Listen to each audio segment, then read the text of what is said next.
저는 북한에서 왔습니다. 북한에서 태어나서 2008년까지 살다가 2008년 말에 북한을 나와서 2009년부터 대한민국에서 살고 있는데요. 한국에 와서 저는 많은 일들이 있었습니다. 정말 많은 일들이 있었어요. 막 비보이에도 빠져보고 막 엄청난 일들이 있었습니다. 그런데 그때 제 꿈이 비보이였어요. 그래서 세계 무대, 세계 길거리에서 공연을 하는 게 꿈일 정도로 막 그러면서 막 많은, 그러고 친구들이 또 나를 빨갱이라고 놀리진 않을까 막 하는 그런 고민도 많았고, 내가 몇 살이라고 몇 년이라고 말하면 나이가 밝혀지니까 제가 10년 조금 더 되는 시간 동안을 북한에서 살았기 때문에 한국에서 다시 살려면 그 시간을 잃어버린 건 아닌가, 나는 누군가 적응해서, 친구들은 서울말을 쓰고 그 앞에서 나도 서울말을 쓰는데 서울말을 굉장히 지금 잘하고 있잖아요. 근데 네, 저는 바일링구얼이라고 저를 표현해요. 그래서 조선말 쓸 때는 북한말을 굉장히 또 자연스럽게 쓰고, 또 서울말 쓸 때는 또 서울말도 이렇게. 근데 이 서울말을 쓰고 있는 나 자신이 위선은 아닌가, 내 고향을 저버리고 내가 서울말을 쓰는 게 맞는가, 막 온갖 고민이 휩싸여 있었어요. 근데 제가 예수님을 딱 만나고 모든 게 해결됐습니다. 제가 예수님을 만나고 채워질 수 없던 그 슬픔과 공허함과 그 어떤 것으로도 만족되지 않던 것이 다 만족됐습니다. 영접기도는 제가 탈북하는 길에 중국을 횡단하는 버스에서 영접기도를 했어요. 그러고 그걸 까먹고 살았습니다.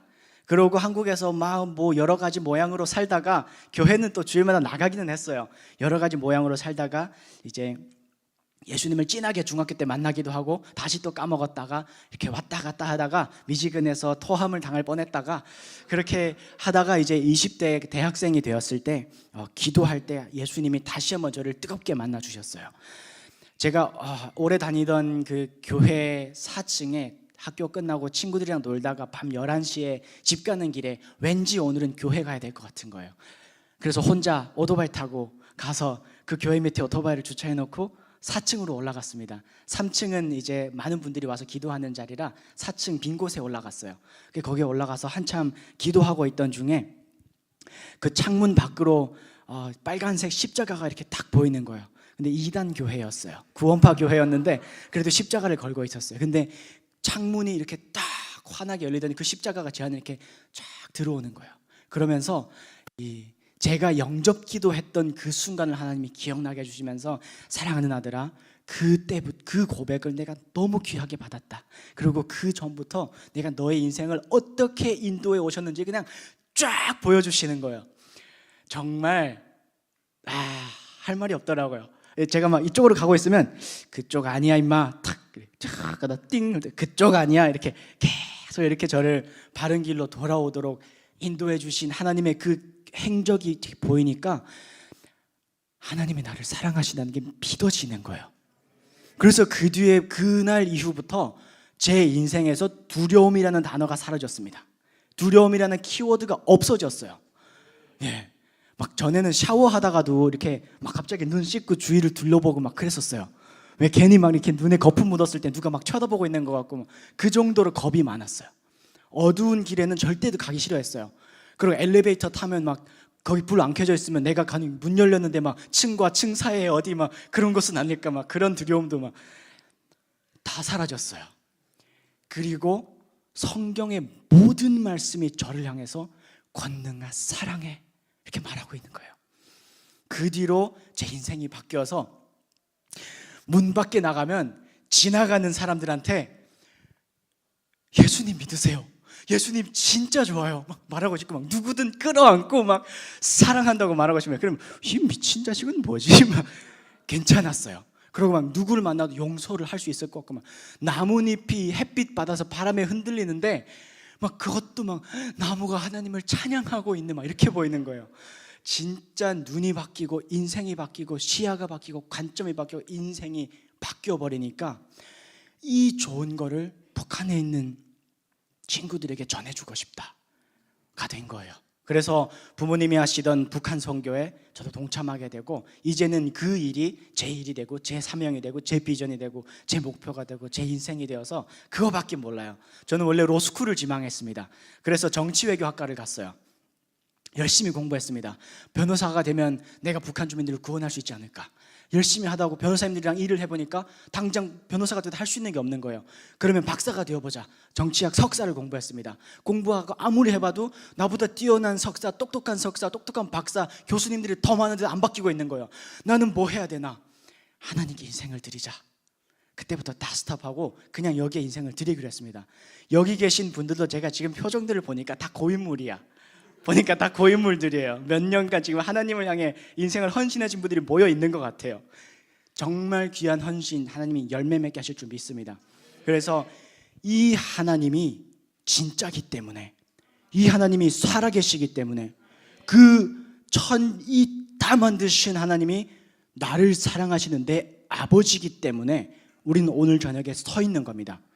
그리고 어딜 가나 당당하게 기쁘게 자신 있게 예수님 믿으세요. 예수님 믿으세요. 다 필요 없고 믿으면 좋아요. 일단 믿어보세요. 이렇게 말할 수 있는 겁니다. 그래서 복음 전하는 건 부담이 아니에요. 복음 전하는 거는 그 사람을 위해서 충고하는 거예요. 권고해 주는, 선물을 주는 거예요. 그 복음이잖아요. 복된 소리잖아요. 정말 기쁜 소식이잖아요. 이 기쁜, 그래서 목사님도 타이머를 재놓고 설교를 하셨는데 지금 시간이 너무 빨리 가네요. 제가 한번 국수집에 혼밥하러 갔었어요. 저녁에 다 퇴근하고 이제 같이 먹을 사람이 없길래 혼자 잔치국수를 되게 좋아해서 국수를 딱 먹는데 아무도 없는 거예요. 근데 국수 먹는데 막 하나님이 거룩한 부담감을 주시는 거예요. 저 사장님, 여사장님한테 복음 전해야 된다는 막 그런 마음 주시는 거예요. 너무 곤란한 거예요. 일단 고민하면서 국수 다 먹었어요. 좋아하니까 다행히도 다 먹었어요. 물까지 다 마셨어요. 그리고 딱 내놓고 너무 맛있습니다 이렇게 운을 뗐어요. 그리고 막 저 북한에서 왔는데요 막 말하고 막 할 말이 너무 많은데 그냥 너무 부담이스러워서 그냥 그랬어요. 아주머니 손잡고 사장님 예수님 믿으세요. 예수님 믿으니까 진짜 좋아요. 그러고 나왔어요. 그냥 도망갔어요. 그러고 나오면서 저는 자전거 타고 자취방에 이렇게 가면서 기도했어요. 하나님, 저 아주머니가 언젠가 인생에서 한 번쯤 정말 어려운 일을 당할 텐데 그때 제가 한 이 말이 기억나게 해주세요. 그리고 이 아주머니가 무릎 꿇고 앉아서 그때 그 청년이 예수 이름으로 기도하라고 하던데 제가 한번 해봅니다. 그러면 하나님이 응답하실 거니까 그렇게라도 예수님 믿게 해주세요. 그래, 복음 전하는 것은 그냥 내가 경험해보고 좋으니까 그냥 알려주는 그거예요. 북한 선교 그겁니다. 북한 선교도 그거예요. 북한 주민들이 불쌍해서, 북한 주민들이 막 억압받고 탄압받는 게 안쓰러워서 아니에요. 내가 경험한 이 하나님은 너무 좋은데 내 인생이 이렇게 어렵고 어둠 가운데 있을 때 빛으로 바꾸어 주신 예수님을 북한 주민들이 모르고 있다는 게 말이나 됩니까? 하나님, 이걸 제가 전하게 해주십시오. 그들에게 이 복음이 들려지게 해주십시오. 제가 예수님을 사랑한다는 이 고백을 올려드리는 것처럼 북한 주민들에게서 예수님 그 고백을 받으십시오. 그들이 수령을 향해서 고백하는 것이 아니라 예수님을 향해 사랑한다고, 예수님이 저의 아버지라고 그렇게 하는 그 고백을 북한 주민들 가운데서도 받으십시오. 이게 북한 선교입니다. 그걸 위해서 여러분이 모세로 부름을 받았어요. 왜 그런 줄 아십니까? 그 근거가 너무나 명확하게 있어요. 여러분이 이 자리에 있다는 겁니다. 여러분은 이 화요일 저녁에 갈 수 있는 게 얼마나 많아요. 보니까 고인물 크리스찬들은 수요 예배 가야죠. 금요 예배 가야죠. 주일은 주일 예배 가야죠. 주일학교 청년부 섬기고 계시겠죠. 토요일은 그걸 위해서 준비하러 가겠죠. 청년 모임 가거나. 그러면 유일하게 화요일 목요일이 쉬는 날이에요. 그 화요일 저녁을 또 띄어서 이 자리에 온 여러분은 진짜 고인물 중에 고인물이고 모세로 부름받아서 하나님 앞에 거룩한 부담감으로 와 앉아있는 거예요. 그게 증거예요. 모세도 똑같았어요. 모세는 할 수 있는 게 많았어요. 누릴 수 있는 게 너무 많았습니다. 왜? 왕궁에서 왕자로 자랐어요. 근데 모세의 마음 가운데는 여러분과 같은 거룩한 부담감이 있었어요. 나는 유대인인데 내 민족이 억압받고 있는데 저들을 구원해야 되는데, 그 작은 마음이 항상 있다가 보니까 어느 날 내 동족이 억압받는 그 모습을 참을 수 없어서 때려 죽여버린 거예요. 괴롭히는 자들을. 그 때려 죽이러 여러분이 나온 거예요. 왜냐면 모세도 그것도 자기가 하고 싶어 했겠습니까? 순간 마음에 있는 그 거룩한 부담감이 그 의로운 분노로 바뀌어서 튀어나간 거잖아요. 그렇게 부름받아 온 겁니다. 그 정작 왔어요. 그러고 나서 그 죄를 씻기 위해서, 위험을 피하기 위해서 40년간 막 이렇게 하나님이 따로 띄어서 훈련을 광야에서 시키다가 어눌해지고 바보가 되었을 즈음에 부르시잖아요. 불렀을 때 이제는 불까지 봤어, 신까지 벗었어, 도망갈 수 없잖아요. 그 하나님 앞에 모세가 말하지 않습니까? 이 말씀이, 이거는 이제 한번 모세가 말했어요.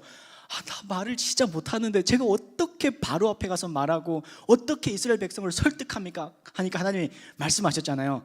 야, 내가 할 말을 입에 넣어줄게, 너 그냥 가면 돼 말씀하시는데, 모세는 그렇게 했다가 그래도 또 돌아서서 하나님, 그래도 보낼 만한 자를 보내지 왜 저예요? 저거 어떻게 해요? 하니까 이제 하나님이 드디어 노하시는 거. 야 임마, 된다 그랬지, 내가 함께 간다고, 뭐가 안 돼? 말하시는 거예요. 그래도 모세가 바들바들 떨고 있으니까, 야, 니네 형 말 잘하지, 내가 니네 형 보낼게. 근데 니네 형도 널 만나러 지금 막 달려나가려고 막 기쁨에 넘쳐서 너를 만나러 뛰어나오니까 같이 가. 됐지? 끝. 이거예요. 예, 여러분이 여기 모여 앉아서 제가 고인물이라고 표현해서 죄송합니다. 그런데 우리가 고인물인 이유가, 지금 우리를 둘러싸고 있는 많은 청년들이, 수십만의 청년들이 아파트 안에 들어앉아 인스타그램 릴스나 유튜브 쇼츠에 빠져서 3-4시간 그냥 보내고, 그걸 보다 보면 자괴감에 빠져서 좌절하고, 그렇게 인생을 반복하는 은둔 청년들이 얼마나 많이 있어요. 그들에게 복음이 들어갑니까? 복음 가진 자로 거룩한 부르심을 받아 여기에 나왔는데 그들에게 복음 전이라고 하니 안전해지잖아요. 우리는 지치잖아요. 괜찮아요. 지쳐도 됩니다, 여러분. 솔직히 저도 지쳐요. 맨날 북한 선교 떠들어봤자 어느 교회 가면 다 금시초문인 것좀 처음 듣고, 정말 그래요? 아직도 북한 사람들이 진짜 굶고 있어요? 이렇게 물어보는 사람들이 아직도 있습니다. 지쳐요. 힘들어요. 그래, 하나님 보낼 만한 자를 보내십시오. 좀 이제 어떻게 더 합니까? 이런 상황인 거예요. 근데 이게 여러분 상황인 거예요. 제 상황이에요. 우리 한국교회 상황입니다. 근데 여기에서 하나님이 두 번째 포인트, 살아계신 하나님이 내가 너와 함께 한다는 거예요. 함께 한다는 거예요. 모세가 야, 너 입에 내 말을 죽게 해도 안 되니까 10가지 증표를 확실하게 주셨잖아요. 나무 막대기가 변해서 뱀이 되는, 이거 근데 사실이잖아요. 기록이 되어 있는 사실이잖아요. 아니, 종기가 나서 근데 장자가 죽는데, 이스라엘 거기에 뭐 선이, 그 장벽이 쌓여져 있는 것도 아닌데 이스라엘 백성은 안 죽어요. 너무나 명확한 하나님이 함께 하시는 거잖아요. 그러니까 이제 모세가 담대해져 10번째, 야, 바로 진짜로 안 보낼 거냐? 너 이제 죽음을 경험할 텐데, 진짜 죽음이 경험돼도 안 보내니까 마지막에 바로가 그 죽음이 있고 나서 모세가 말했을 때 하나님이 함께 하시니까 바로의 마음이 움직여진 겁니다. 아멘. 하나님이 함께 하신다는 거예요. 그래, 이 자리에 나와 있는 오늘 이 자리에 여러분 인생 가운데서 지금 하나님이 함께하고 붙들고 계시다는 거예요. 그게 두 번째 포인트입니다. 저도 예수님, 근데 이 하나님이 여러분, 그러니까 고인물들끼리 솔직하게 말해서 그냥 자동적으로 튀어나오는 아멘, 습관적으로 튀어나오는 믿습니다, 이런 거 말고 진짜 나의 인생에서 그렇게 일하시는 하나님을 계속 찾아보고 갔으면 좋겠어요. 저는 그 하나님은 그냥 사랑하는 아들아, 딸아, 내가 너와 함께한다 하고 말씀만 하시는 하나님이 아니에요. 진짜로 함께 하세요. 그리고 필요할 때는 기적도 지금도 보여주십니다. 제가 하나님을 딱 믿기로 하고 그 사랑을 인정하고 받아들였을 때 하나님이 보여주셨던 것 중에 하나가 제가 탈북할 때 있었던 기적이에요. 10월 말에 탈북했는데 북한의 10월 말 가을 하늘은 우리나라 한국처럼 똑같아요. 엄청 맑은 하늘이에요. 해가 쨍쨍 나는데 그 두만강을 건너기 위해서 세계 국경 경비대 초소를 통과해야 됐었어요. 근데 통행증도 없고 뇌물 먹일 돈도 없었어요. 근데 우리가 그 초소에 가까이 갔을 때 갑자기 그 해나는 하늘에서 비가 엄청 내리는 거예요. 그러니까 군인들은 그때가 막 두부콩을 거두어서 수확해서 말리고 있을 때예요. 그 두부콩이 젖어버리면 그 군인들의 1년치 식량이 사라지는 거예요. 얘네는 그 검문소 통과하는 한 사람 잡는 것보다 1년치 식량 구하는 게 더 중요한 거예요. 그러니까 막 난리가 났어요. 막 가서 막 콩 뒤집고 덮고 막 하니까 난리. 그때 우리는 뭐야? 싹 통과했어요. 통과해서 커브를 딱 넣어서 초소가 안 보이니까 비가 싹 그쳤어요. 할렐루야. 야, 그때는 하나님을 몰랐어요. 막 하늘이 도왔다 이러고 이제 딱 가고 있었어요. 두 번째 초소가 나타났어요. 처음은 하늘이 도왔다 치는데 두 번째는 어떡하나? 또 비가 내리는 거야. 군인들은 치우다가 지나가는 비 내가 그만뒀다가 또 내리니까 와, 또 막 정신이 나간 거예요. 또 싹 통과했어요. 세 번째도 반복이 됐습니다. 그렇게 저희는 뇌물도 안 먹이고 통행증도 없이 국경 수비대를 통과해서 그날 무사히 도망강을 건널 수 있었습니다. 근데 저희 아버지가 저보다 1년 먼저 한국에 왔어요. 한국에 와서 예수님을 믿게 돼서 교회를 나가셨는데 그 교회가 마침 전 세계에 다 캠퍼스가 있는 교회였어요. 그때 저의 탈북을 위해서 전 세계 사람들이 다 중보를 하고 있었던 거예요. 그러니까 하나님이 그 기도를 들으시고 마른 하늘에, 해나는 하늘에 비가 그냥 내린 것도 아니고 막 들이붓듯이 쏟아붓는 거예요. 그런 기적을 보여주셨어요. 근데 이게 제가 뭐 어떤 기복신앙이나 막 은사주의자가 아니에요. 여러분 오해하지 마십시오. 근데 하나님을 믿는 사람들에게 진짜 그런 기적이 나타나기도 합니다. 그 뒤로 놀랍게 저는 비를 다스리는 권세가 생겼어요. 아멘. 아멘. 여러분도 하실 수 있습니다. 이건 우리에게 근데 이게 진짜예요. 왜냐하면 한번 제가 4층에 올라가서 기도하던 그 교회가 이제 이사를 하게 됐어요. 이사를 하게 됐는데 그때가 평일이어서 막 청년들이 다 바빠서 제가 목사님이랑 같이 막 땀 뻘뻘 흘리면서 그때 7월 달인가 막 짐 옮기고 했는데 이제 나머지 가구를 옮겨야 되는데 목요일이었을 거예요. 비가 엄청 내리는 거예요. 그래 이 가구 실으러 왔던 이삿짐 센터 아저씨가 그 엄청 큰 트럭을 몰고 이제 그 앞에 주차하고 점심 먹으러 가는데 굴국밥을 먹었어요. 지금도 기억이 납니다. 왜냐면 너무 놀라워가지고 제가 기억했는데 굴국밥을 먹으면서 아저씨가 그러는 거예요. 이거 오늘 못합니다. 가구 물 먹으면 다 버리는데 이렇게 비 오는데 어떻게 합니까? 하는데 괜히 마음에 그때 일이 생각나는 거예요. 그래서 저 아저씨한테 모르겠어요. 그냥 하고 싶었어요. 말했어요. 아저씨 비 그칩니다. 왜냐면 제가 기도했거든요. 하니까 그때 우리 그 대표 목사님이 그 앞에서 거들어 주시는 거예요. 건능이 너가 기도했어? 나도 그렇게 기도했는데. 그러니까 이제 제가 아저씨한테 그랬어요. 아저씨 비 그칩니다. 근데 그 집은 이게 작은데 되게 유명한 집인데 창문이 없었어요. 다 먹고 이제 나오는데 비가 그친 거예요. 해가 나는 거예요. 그래서 제가 아저씨한테 그랬어요. 아저씨 봤죠? 제가 그친다 그랬잖아요. 그러고 이제 딱 해서 이제 교대로 이사했었는데 삼각지에 있었어요. 그 교회는 짐 다 싣고 교대에 가서 그 짐을 올려놓고 이제 딱 나오는데 비가 내리는 거예요. 그래서 그 아저씨는 갔어요. 그럼 이제 그 아저씨는 어떻게 하겠어요? 또 인생에 우리 아들이 가출해서 막 술 먹고 밤늦게 취해 들어와서 막 이러고 있을 때 아저씨는 기도할 거 아니에요. 그때 그 자식은 어떻게 그렇게 진짜 하나님이 있나? 그 하나님 이름으로 나도 한번 기도해볼까?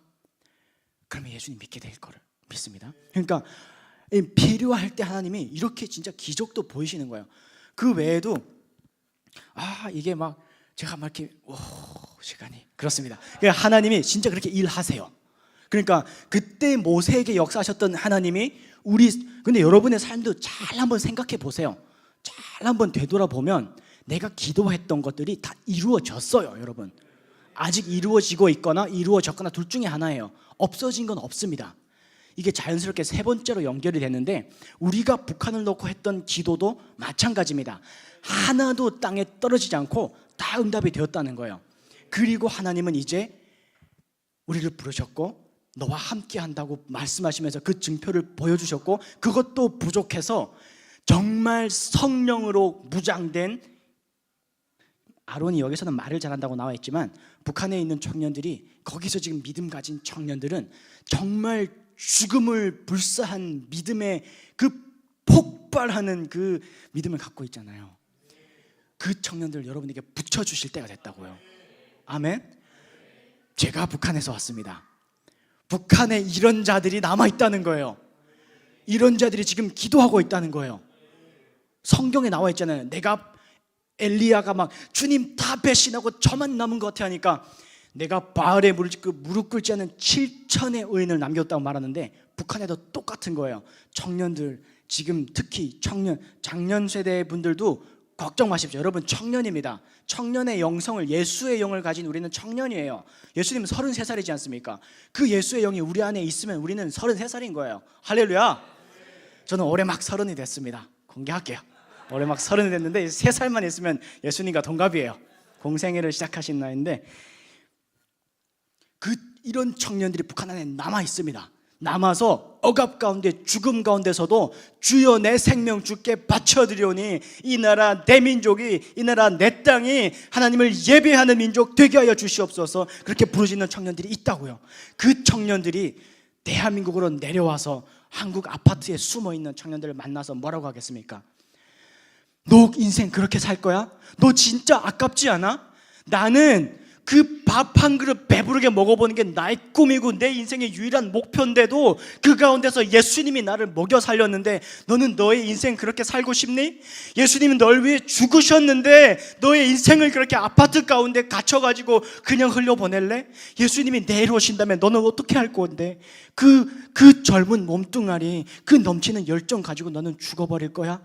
예수님이 그것 때문에 죽으셨어? 막 이렇게 북한 청년들이 와서 말하면 여러분은 그냥 잘한다. 좀만 더 해줘. 이 고소해. 응원만 해줘도 돼요. 그 아론, 그 제사장 아론, 레위 족속이잖아요. 제사장 아론을 여러분에게 붙여주는 거예요. 그러면 여러분은 그냥 막대기를 던지면 뱀이 될 것이고, 말을 선포하면 그게 티끌이 돼서 예수 안 믿는 자들을 간지럽힐 거고, 그 마음 간지럽힘에 참지 못해서 예수 앞에 나올 거고 바뀔 겁니다. 북한 선교도 그거예요, 여러분. 그 북한 선교의 가장 첫걸음은 그래도 이것만 말씀드릴게요. 북한 선교의 첫걸음은 우리가 그 하나님을 만나는 거예요. 예수님이 우리를 사랑하시잖아요. 그 예수님의 손을 우리가 잡으면 그 예수님이 북한 선교 손을 잡고 있잖아요. 북한 청년들의 손을 잡고 있잖아요. 그럼 우리가 예수님 손을 잡을 때 그 손을 잡은 북한 청년들의 손을 우리가 잡은 거랑 똑같은 거예요. 왜 우리 한국교회의 기도가 하나도 땅에 떨어지지 않았다고 제가 말씀드리는 것 중에 하나가, 북한에 세 종류의 교회가 있습니다. 첫 번째는 그루터기 신앙인이에요. 평양 대부흥 때부터 믿음을 유지하고 있는 그루터기 신앙인들이 있어요. 두 번째는 외부 영접 교회예요. 먹을 걸 구하러 탈북했다가, 혹은 선교사님들이 들어가서, 혹은 개성공단에서 일하다가 예수님을 만난 사람들이 북한 안으로 들어가서, 중국에 왔다 북한으로 들어가서, 그렇게 밖에서 예수님 맞고 북한으로 들어간 사람들이에요. 마지막은 그루터기 신앙인들과 외부 영접 교회를 통해서 북한 안에서 양육된 내부 양육 교회가 있습니다. 이 세 그룹의 교회가 힘있게 기도하고 있는 거예요. 그 결과 지금 북한 땅에서 여러분, 성경책이 북한 장마당 시장에서 복받는 책이라는 이름으로 팔리고 있어요. 당연히 불법으로 거래가 되고 있죠. 큰 거는 6만 원, 작은 건 3만 원, 한국 돈으로. 예수 안 믿는 사람도 그 책을 사고 싶어요. 왜냐하면 소문이 퍼졌거든요. 예수 믿는 자들이 예수라는 신, 북한은 미신이 팽배합니다. 왜냐하면 김일성, 김정일, 김정은이 그걸 채워주지 못하니까 북한 주민들은 미신을 믿는 거예요. 근데 예수라는 귀신이, 예수님도 귀신 중에 하나인 거예요. 그들 입장에서는. 근데 맞잖아요. 예수님도 사실은 신이니까, 예수라는 신이, 귀신이라는 말이 아닙니다. 예수님은 신, 예수님도 그냥 신이잖아요. 영이니까. 맞잖아요. 괜히 내가 이상한 말 한 것 같네. 예수라는 신을 믿었더니, 예수라는 신을 믿는 자들은 병든 것도 낫더라. 예수라는 신을 믿는 사람들은 분명 자기들도 가난한데 나눠주면서 살더라. 그러니까 예수라는 신을 믿는 사람들은 복을 받더라. 근데 그 사람들이 공통적으로 성경이라고 하는 책을 갖고 있더라. 그러니까 안 믿는 자, 이 성경을 갖고 있으면 복을 받는구나, 이렇게 생각하는 거예요. 그래서 복 받는 책으로 성경을 사고, 거기에 막 한국에 있는 탈북민들을 통해서 북한에 있는 가족들에게 복음이 또 전해지고 있는 거예요. 그 영접 기도를 하고 그들이 바뀌면 그들의 믿음은 정말 순수해요. 그래, 한번 그 북한 막 영접한 북한 주민에게 선교사님이 식사 기도를 시켰는데 이런 기도를 하더라는 거예요. 그래서 그래도 예수님 믿었으니까 한번 식사 기도는 한번 해보세요 하니까 그분이 이러더라는 거예요. 야, 예수님, 하나님, 이렇게 맛있는 음식 주셔서 진짜 감사합니다. 근데 하나님은 식사하셨습니까? 이렇게 기도하라요. 할렐루야. 여러분, 그러니까 이 북한 주민들은 하나님을 정말 인격적이고 바로 내 앞에 계신 그런 하나님으로 받아들이는 순수한 믿음 갖고 있는 거예요. 그런 예수님도 식사하시잖아요.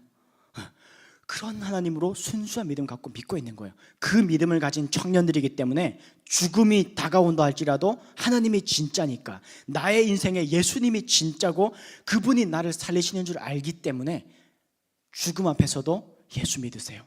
그래서 정치범 수용소에 가면 어떤 분들은 80%라고도 말하는데 최소 30%, 많게는 50%까지는 크리스찬일 것이다. 그래서 그 정치범 수용소에 있는 사람들은 아마 예수 믿을 기회가 엄청 많을 거예요. 그래서 그곳이 교회일 겁니다. 제가 이렇게 단정해서 말할 수 있는 이유는 이 여러분 유튜브에다가 새롭게 하소서에 그 김보빈 자매라고 있는데 그분의 간증을 한번 들어보십시오. 그분이 우리랑 같이 북한 사역을 하는데 이분이 중국에 왔다가 인신매매 대해서 팔려갔어요. 그리고 중국에서 팔려가서 원치 않은 임신하고 살던 중에 우연히 교회에서 예수님을 믿게 됩니다. 그리고 잡혀서 강제 북송됐어요. 강제 북송이 돼서 전거리 교화소로 가는 엄청나게 악명 높은 수용소가 있어요.